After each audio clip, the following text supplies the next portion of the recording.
Hey, what's going on, humans? Hopefully you're having a good day. I know I am. And so for right now, we'll be looking at the Power Rangers Lightning Collection, the Monster line of King Sphinx. So this is something new that Hasbro's come up with for the Lightning Collection. It's kind of like a subline. It is the Monster line, which they will be doing monster figures, I believe, from... I guess they'll start off with Mighty Morphin because they kind of have the most... memorable, the most well-known characters and monsters compared to other seasons. But it's still early days for the line, but we'll see how that goes. But this is the man himself, King Sphinx. Now, he did show up in one episode of Mighty Morphin, but I do remember him from my childhood. He was in a lot of like art, like a lot of art and a lot of like I had like a Mighty Morphin Power Ranger board game, and he was part of it. Also had a book, and he was also in it too. So King Sphinx, I would say, is a well-known character. Even though, granted, I think he showed up in just one episode, if I'm correct, if I'm going off my memory correctly. But yeah, so he is Sphinx, King Sphinx. This is the big dog right here. I actually like the sculpt and work and the design of him. It's actually pretty good. They look nice on him everywhere. But let's get into his articulation because he's a big dude. So now he does have wings on him. He does have these articulated wings on his back. They're kind of like Goldars, which you do plug them in when you get the figure, so they can move them up. You can kind of move them out just a little bit, so that way you can get him. You can kind of position him to do his kind of flap his wings like he would do, like this, like he would do in the show. No, he would just kind of and flap the wings. But on the articulation, his head is on a little ball joint, so you can spin, you can turn it. He can look up just a little bit, and he can kind of look down. So that's about as far as range of movement as he can get to. For the arms, they are kind of limited due to the shoulder pads on him. So that's about as far as they'll come up. He does have bicep swivel and double hinge at the elbow. And he's got good pivot and swivel for the wrist.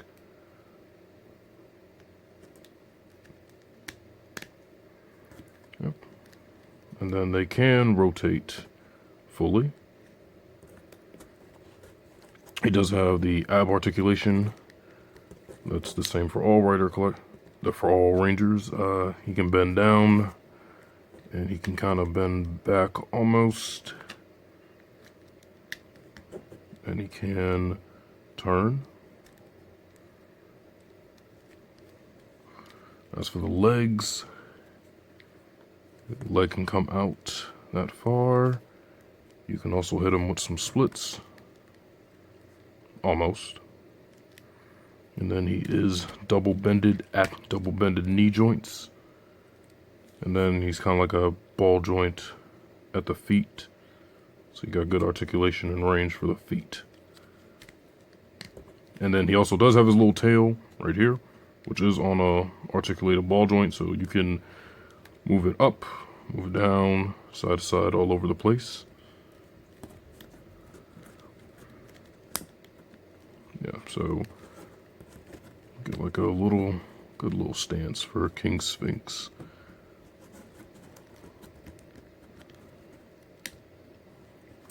Very, very interesting design. Well, it's a cool design. I actually like the way this dude came out. He actually looks great. Let's flare the wings out a little bit. I also thought he looks pretty cool. Yeah. But he is a much bulkier figure, and as he should, because these monster lines, they're supposed to be, I think he's 7 inches. Yeah. But for his accessories, now he has a hand. He has a closest hand right here, and then he has a hand that's actually, you can use that for posing or like clawing, or you can also grab his weapon with it. He also has the same hand right here. This is going to go on the left arm. And then you have this one right here, which is for the right hand. So he only comes with one closed fist hand. And they come off just like usual. And then I'll put this one in.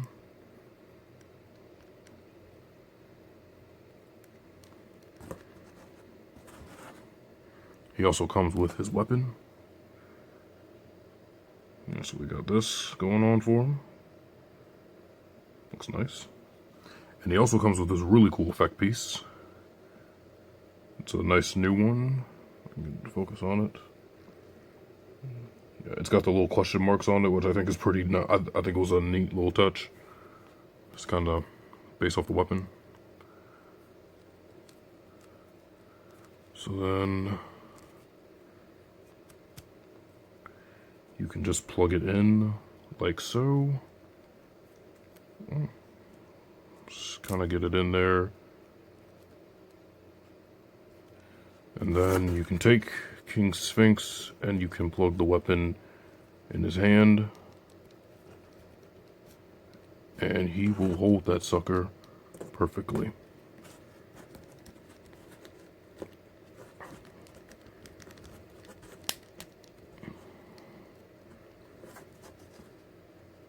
So yeah, something like that. Yeah, he's a big dude. But it looks pretty nice, I like it. It's a pretty cool effect piece.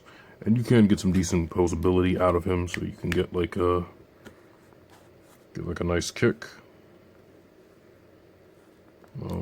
Nice little kick out of him.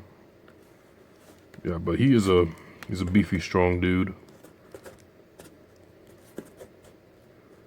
So we're gonna stand him up straight because we want to get him ready for some size comparisons.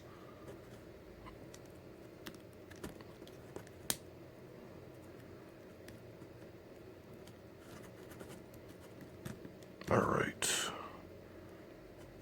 I think that'll be good enough. Oh, all right, there we go. Now, for some other comparisons, here he is next to, for Lightning Collection, here he is next to MMPR Red. Because he beat the brakes off this dude. Apparently, Jason had to get the short end of the stick. Because I think that was their plan, to kind of separate Jason from the team and put the work on him. And they did that. And here he is next to Goldar, which I know a lot of people have their issues with King Sphinx and Goldar, because in the show they were the exact same height. So, but King Sphinx being as tall as he is and Goldar being as short, it's not a lot of people are happy about it. Me, when I'm talking, I took photos, so different shots kind of have different angles, so they kind of worked. But like as far as them standing next to each other, it's not really accurate. But especially during that Megazord fight. But this is the legacy Build-A-Figure. So if you bought all the Mighty Morphin figures, you're able to build this. And you know, this was a 2 against 1. So this actually works. So I'm okay with, like, as far as like fighting against the Megazord. This is actually pretty cool. Just want to show that off. I also want to compare him to a Z-Putty, which for some reason they don't like standing. And also another one of the monster figures, we got Pumpkin Wrapper. Ooh, oh. See how they look.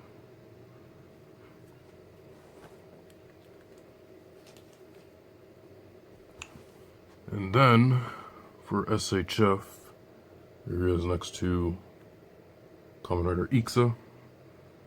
So yeah, this dude is like very, very tall. So this is nothing really different. So this is actually pretty okay. I'm okay with the scale, because you know, it's like going up against the odds. So I like to have some towering villains over the hero. So, and then for Marvel Legends, this is Taskmaster. And for Star Wars Black Series, we got Cad Bane. Yep, so that's how they are. But other than that, that'll be it for this one. This is King Sphinx, part of the monster line. Him and Pumpkin Wrapper are the first wave. Don't know how exactly they're going to release this line. It might be interesting. So, anyway, hopefully you humans take it easy out there. Y'all be safe, and y'all try to have some fun. Be good.